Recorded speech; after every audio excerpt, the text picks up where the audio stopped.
সারাদিন আমার এই পরিকল্পনা করতে করতে দিন পার হয়ে যায় যে কিভাবে আমার এই ছোট্ট সংসারটাকে আমি সুন্দরভাবে গুছিয়ে নেব। সংসারের জন্য যতই কেনাকাটা করছি না কেন, কেনাকাটা যেন আমার শেষই হচ্ছে না। আসসালামু আলাইকুম, কেমন আছেন আপনারা সবাই? আশা করছি ভালো আছেন। এন্ড আপনাদের দোয়ায় আমি অনেক বেশি ভালো আছি। সেদিন আমরা একটু সোফা দেখতে যাই পুরানা দোকানে। এটা একটা পুরানা দোকান, আর দেখলাম খুবই সুন্দর সুন্দর সোফা এসেছে। আর আমাদের এই ব্ল্যাক কালার সোফাটা হচ্ছে খুবই পছন্দ হয়েছিল। আমার ডাইনিং টেবিলের চেয়ারগুলো হচ্ছে ব্ল্যাক কালার ছিল, এই জন্য এই ব্ল্যাক কালার সোফাটাই হচ্ছে আমরা সেদিন নিয়ে নিই। এরপর হচ্ছে আমাদের উপরের রুমের জন্য এসি দেখছিলাম, আর এই এসিটা আমরা নতুন পেয়ে গিয়েছি, একদম পুরা নতুন ছিল কার্টুনের ভেতরে। তো সীমান্ত বলছিল যে নতুন এসি যেহেতু পেয়েছি তো আমরা এসিটা আজকে কিনে ফেলি। ইলেকট্রনিক জিনিস বা লাইট, চুলা এন্ড ওভেন, তারপরে হচ্ছে কুকার, আপনারা কিন্তু সবকিছু পেয়ে যাবেন এই দোকানটার ভেতরে। যারা যারা লোকেশনটা দেখতে চান অবশ্যই হচ্ছে আমি স্ক্রিনে দিয়ে দিব,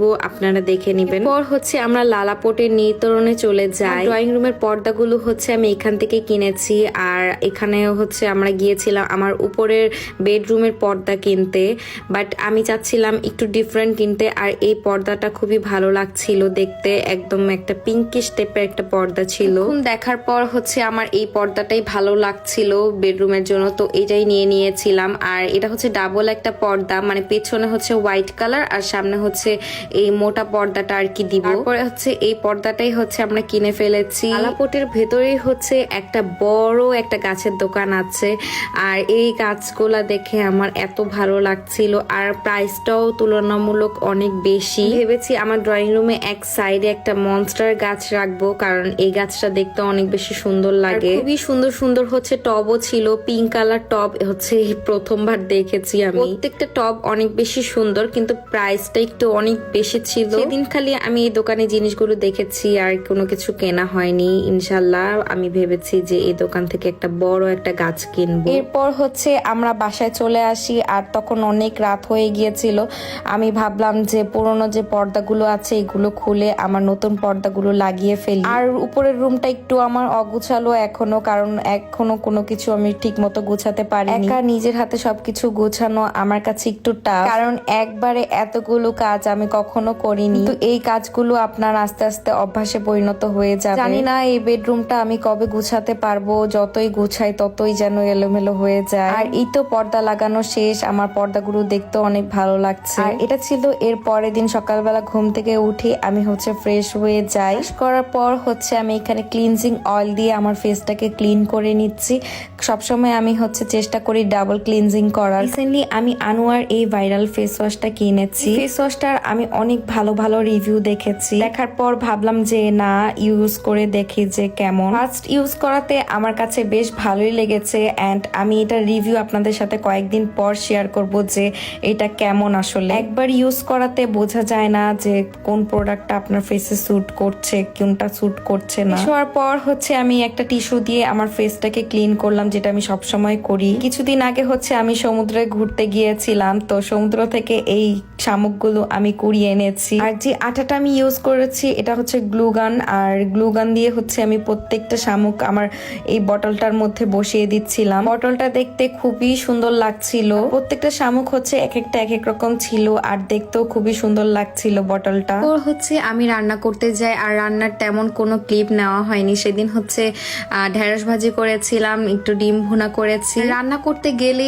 আমার সব কিছু ছড়িয়ে ছিটে যায়, এগুলোকে ক্লিন করতেও আমার একদম অনেক কষ্ট হয়ে যায়। একটু টোনা ফিশ ভুনা করেছিলাম, সেদিন আর তেমন কোনো কিছু খাওয়া হয়নি, কারণ কয়েকদিন ধরে আমরা অনেক বেশি গরুর মাংস খেয়েছি। পরে ভাবলাম যে একটু ডাল বসিয়ে দিই, কারণ সীমান্ত ডাল ছাড়া খেতে পারে না। আমি সবসময় ডালের মধ্যে একটু শুকনা মরিচ দিয়েই খাই। পর ডালটা যখন দেখলাম সেদ্ধ হয়ে এসেছে, আর ডালটাকে একটু ঘুটে নিলাম। দুপুরবেলা রান্না শেষের পর আমি এখন এই যে খেতে বসেছি, একা একাই খাবো। আর সীমান্তর জন্য হচ্ছে ডিম ভুনা করেছিলাম, আমার জন্য একটু ডিম ভর্তা করেছি। আমার ডিম ভর্তাটা খেতে খুবই ভালো লাগে। এরপর বাসায় আর ভালো লাগছিল না, বাসা থেকে বের হলাম একটু বিকেল বেলা, প্রায় সন্ধ্যেই হয়ে গিয়েছে। আকাশটা সেদিন একদম হলুদ হয়েছিল, আর বাহিরে বের হয়েও খুবই ভালো লাগছিল।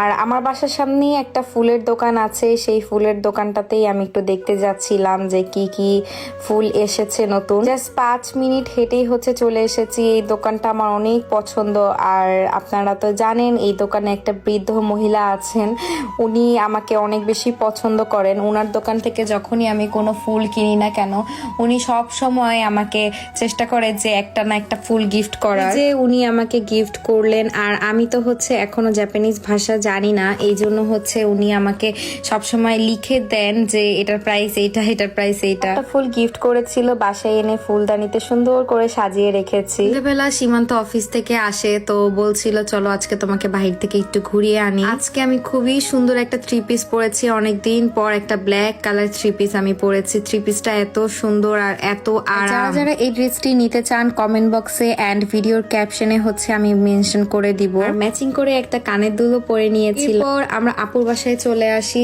আপুর বাসায় এসে ওরা তো মানে আমরা যখনই আসি তখনই ওরা আমাদের এভাবে দৌড় দিয়ে এসে কোলে উঠবে। আর আরেকজনকে দেখেন, সে মোবাইল নিয়ে এতটাই ব্যস্ত যে তার আশেপাশে তাকানোর কোনো প্রয়োজনই নেই। আমরা গিয়েছিলাম বিবাহমে, আর এখানে হচ্ছে সাইকেল দেখছিলাম, কারণ আমার হেঁটে যেতে সবখানে অনেক বেশি কষ্ট হয়। সীমান্ত বলছিল আমাকে একটা সাইকেল কিনে দিবে।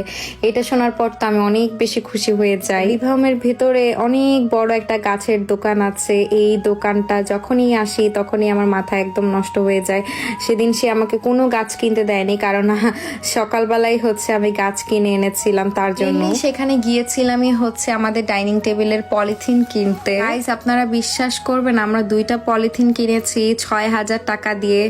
এইটা জাস্ট আমার আম্মু যখন শুনছে, আম্মু বলতেছে কি এত দাম কেন এখানে? আমি বলছি কি হ্যাঁ, এখানে সবকিছুর অনেক বেশি দাম। আমরা এই পলিথিনটা চুজ করে ফেলি, এন্ড এটার উপর একটা ওয়াটার কালারের পলিথিন আমরা দিয়েছি। এটা বেশ ভালোই লাগছিল আমার। এন্ড দেখেন তারা খুব ইজিলি হচ্ছে মাপ দিয়ে নিল। মাপ দেওয়ার পর কিভাবে জানি কেটে ফেলেছে, মানে কোনো কাঁচি ইউজ করে নাই, বাট মেশিনের টাইপের একটা কি জানি ছিল, এটা দিয়ে কেটে ফেলেছিল। তো এখন বিল দেওয়ার পালা, বিল সে দিয়ে দিচ্ছে। কি হয়তো বিশ্বাস করবেন না যে আমি 6,000 টাকা দিয়ে 2টা পলিথিন কিনেছি। এই যে দেখেন 6,500 টাকার মতো প্রায় পড়ে গিয়েছে। এরপর বাচ্চাগুলো বলছিল যে তারা সুশি খাবে, এন্ড ওইটার পাশেই হচ্ছে সুশির দোকান ছিল, সরি রেস্টুরেন্ট ছিল। এন্ড আমার ননাস হচ্ছে আমাদেরকে আজকে ট্রিট দিতে নিয়ে এসেছে। তারা সুশি খাবে বলে কতটা হ্যাপি হয়ে গিয়েছে, এন্ড সেখানেই হচ্ছে ডান্স করাই স্টার্ট করে দিয়েছিল তারা। সবাই কিন্তু মাশাআল্লাহ বলতে ভুলবেন না, আর সবাই অনেক বেশি দোয়া করবেন তাদের জন্য, যেন তারা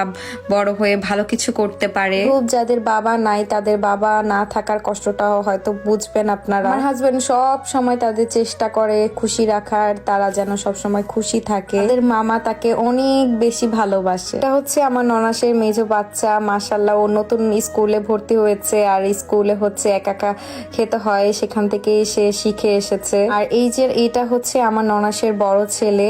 সবাই এখন অনেক ছোট ছোট। প্রত্যেকটা সুশি খেতে পারি না, কারণ কি কয়েকটা সুশি হচ্ছে মাছ সেদ্ধ করা, আর সেদ্ধ মাছ খেতে আমার একদমই পছন্দ না। আর এই চিংড়ি মাছের সুশিটা আমার অনেক বেশি পছন্দ। আমি যখনই যাই না কেন এই সুশিটাই খেয়ে থাকি। এই কাঠিগুলোকে জাপানিসে হচ্ছে হাসি বলে, আর হাসি দিয়ে হচ্ছে আমি সীমান্তকে খাইয়ে দিচ্ছিলাম। আমি হাসি ধরা এখনো শিখিনি, একটু একটু জাস্ট ধরতে পারি আর কি। আমি তেমন একটা লাইক করি না, বাট কয়েকটা খেতে খুবই মজা লাগছিল। এরপর বাসায় এসে দুইজনে মিলে হচ্ছে ডাইনিং টেবিলে এই পলিথিনটা আমরা বিছিয়ে নিচ্ছিলাম। আর উপরে হচ্ছে এই পানি কালারের হচ্ছে পলিথিনটা দিয়েছি যেন কোনো নষ্ট না হয় নিচের পলিথিনটা আর কি। আর দেখতেও ভালোই লাগছিল বেশ। আর আপনাদের কাছে কেমন লেগেছে অবশ্যই কমেন্ট করে জানাবেন। এই ব্লগটি এখানেই শেষ করছি। সবাই ভালো থাকবেন, সুস্থ থাকবেন। আল্লাহ হাফেজ।